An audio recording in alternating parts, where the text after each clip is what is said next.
গ্রামের মাঠের বুক চিরে চলে গেছে একটি কাঁচা সরু রাস্তা। সেই গ্রামের ঘরবাড়ি খুবই কম। একটা বাড়ি থেকে আরেকটা বাড়ির দূরত্ব অনেক দূরে। তো আজ সেই গ্রামে একটি ঘটনা শেয়ার করব আপনাদের কাছে। সেই গ্রামে একটি বাড়িতে ২ জন মানুষ বসবাস করত। তারা ২ স্বামী-স্ত্রী। ভালোই দিন কাটছিল দিনকাল তাদের। হঠাৎই এক রাতে মহিলাটির স্বামী অসুস্থ হয়ে পড়ে। তিনি বিছানা ছেড়ে কিছুতেই উঠতে পারছিলেন না। আশেপাশে কোনো বাড়িঘর না থাকায় মহিলাটি কারো কাছে কোনো সাহায্য পেলেন না। তার স্বামীর অবস্থা বেশি থেকে বেশি খারাপ হলো। মহিলাটি তার স্বামীর কাছে বসে আছে।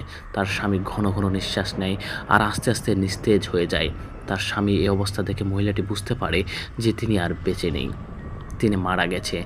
মহিলাটি একটা বাড়িতে একা, সামনে তার স্বামীর লাশ পড়ে আছে।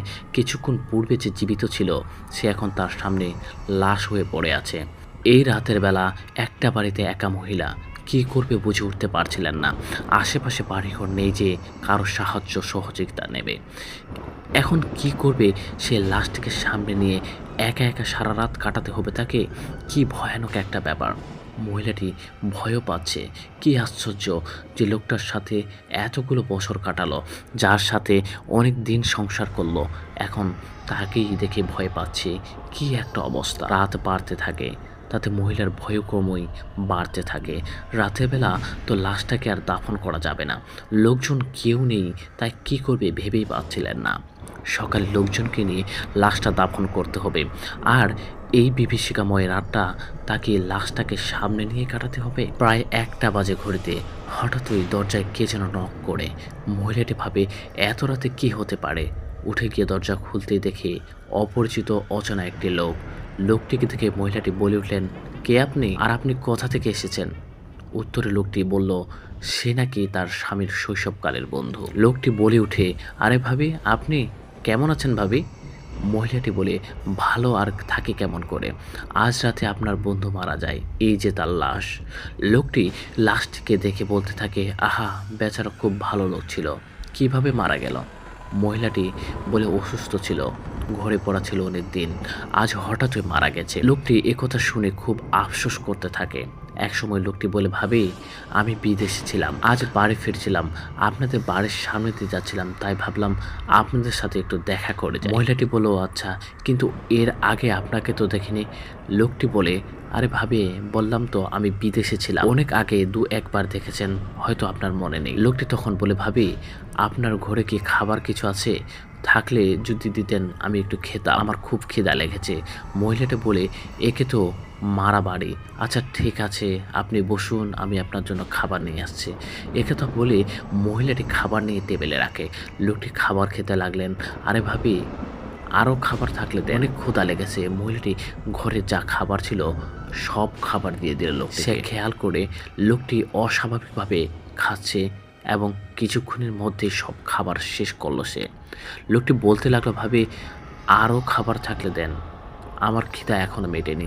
মহিলাটি বলল, আচ্ছা, খাবার তো শেষ হয়ে গিয়েছে, আপনি বসুন, আমি খাবার রান্না করে আনছি। এই বলে মহিলাটি রান্না করতে ঘরে যায় এবং রান্না করতে থাকে। একসময় মহিলাটি তাদের ঘর থেকে একটি আওয়াজ পায়। লোকটি সেখানে বসা ছিল, সেখান থেকে আওয়াজটি আসছে। মহিলাটি উঠে পড়ে আওয়াজটি কোথা থেকে আসছে দেখার জন্য। সে আস্তে আস্তে উঠে যায় এবং ঘরের ফাঁক ছিদ্র দিয়ে দেখতে থাকে সে শব্দটি কোথা থেকে আসছে।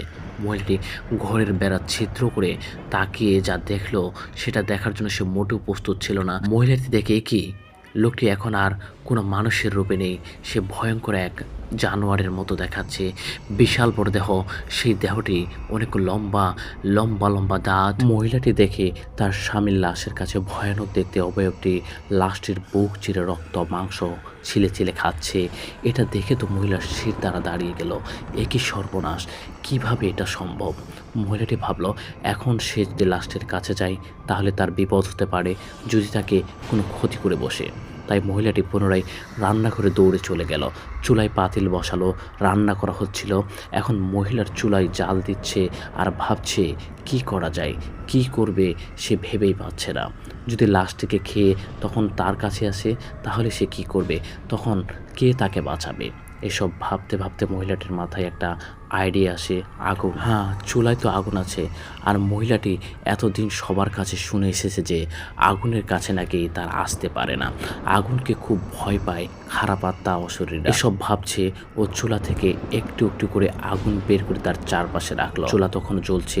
এসব ভাবতে ভাবতে মহিলাটি শুনে রান্নাঘরের দরজার সামনে সেই লোকটি দাঁড়িয়ে আছে। এ কি, কিছুক্ষণ আগে যাকে দেখলাম ভূত রূপে, ভয়ানক রূপে ছিল, সে কিভাবে মানুষ হলো? এখন সে মানুষ রূপে কিভাবে আমার সামনে দাঁড়িয়ে আছে? লোকটি বলছে, ভাবি আমার অনেক ক্ষুধা লাগছে। লোকটি বলছে, ভাবি আমার অনেক ক্ষুধা লেগেছে, আমাকে কিছু খেতে দিন। মহিলা তো বুঝে গেল এটা মানুষ না, তাই ওই লোকের কথায় কান না দিয়ে সে চুলায় আগুন জ্বালিয়ে যাচ্ছে। লোকটি আগুন থেকে দূরে সরে গেল। সে বলল, ভাবি একটু বাইরে আসেন তো। মহিলাটি বলল, না, আমি কিছুতেই বের হব না, আমি এখান থেকে কোথাও যাব না। একথা শুনে লোকটি মুহূর্তের মধ্যেই ভয়ানক রূপ ধারণ করলো। লোকটির ভয়ানক চেহারা ও লম্বা লম্বা দাঁত, মহিলা এটা দেখে খুবই ভয় পাচ্ছে। অশরীরটি তখন বলছে, বের হয়ে আয়, আমার খুব খিদে পেয়েছে, বের হয়ে আয় বলছি, লাশ খেয়েছি, এখন তোকে খাবো। এটা শুনে মহিলাটি খুবই ভয় পায়। একসময় রান্নাঘরের সব লাকড়ি শেষ হয়ে যায়। খুব ভয় পাচ্ছে মহিলাটি, কি করবে কিছুই বুঝতে পারছে না। চুলায় আগুন নিভে গেল, তার কাছে এখন আগুন নেই। অশরীরটি একসময় রান্না করে ঢুকে পড়ল আর বলতে লাগলো, হা হা হা হা, লাশের সাথে তোকেও আজ খাবো, আমার অনেক খিদা। এই বলেই যেই না মহিলাটির কাছে গেল, অমনি মহিলাটির চোখ বন্ধ করে দৌড়াদৌড়ি করতে শুরু করলো। কিছুক্ষণ সময় যায়, মহিলাটি কিছুই বুঝতে পারল না। সে জীবনের আশা প্রায় ছেড়ে দিয়েছিল। কিছুক্ষণ বাদে চোখ খুলে দেখলো তার সামনে কিছুই নেই। আর এদিকে চারিদিকে ফজরের আজান হচ্ছে। আজ আজানের জন্য মানে রাত পোহানোর কারণে মহিলাটি প্রাণে বাঁচল। সে দৌড়ে সে রুমটিতে যায়, যে রুমটিতে তার স্বামীর লাশটি রাখা ছিল। গিয়ে যা দেখে তার জন্য সে আদৌ প্রস্তুত ছিল না। মহিলাটি লাশটির কাছে গিয়ে দেখলো লাশ থেকে রক্ত গড়িয়ে পড়ছে। লাশটির বুক চিরে মাংস রক্ত খেয়ে ফেলেছে সেই ভয়ানক ভূতটি। একটা কাপড় দিয়ে ঢেকে মহিলাটি কান্না করতে থাকে। আর তখন লোকজন আসতে থাকে। একসময় গ্রামের লোকজন তার উপরে তার স্বামীর হত্যা দোষ চাপায়। কেউ তার কথা বিশ্বাস করে না। গ্রামের লোকজন পুলিশকে খবর দেয়। দ্রুত পুলিশ আসে এবং সব কিছু দেখতে থাকে।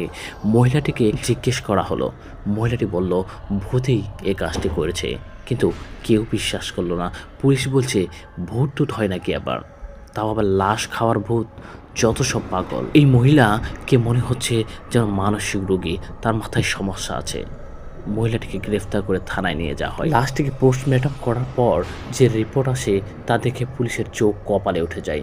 মহিলাটির স্বামীকে কেউ হত্যা করেনি, বরং সে রোগের কারণে মরেছে। তারপর লাশটিকে কিছু একটা খেয়েছে, জানোয়ারের মতো করে খুবলে খুবলে খেয়েছে লাশটিকে। পুলিশ কোনো প্রমাণ পায়নি। কি আর করার, মহিলাটিকে 5 বছরের জন্য জেলে পাঠালো, কারণ প্রশাসন তো ভূতে বিশ্বাস করে না। মহিলাটি কারাগারে বন্দি। হঠাৎ সে খেয়াল করলো একজন লোক নাকি তার সাথে দেখা করতে এসেছে। মহিলাটি ভালো করে খেয়াল করে চমকে ওঠে, আরে এই তো সেই লোকটা যে রাতে তার স্বামীর লাশটা খেয়েছিল।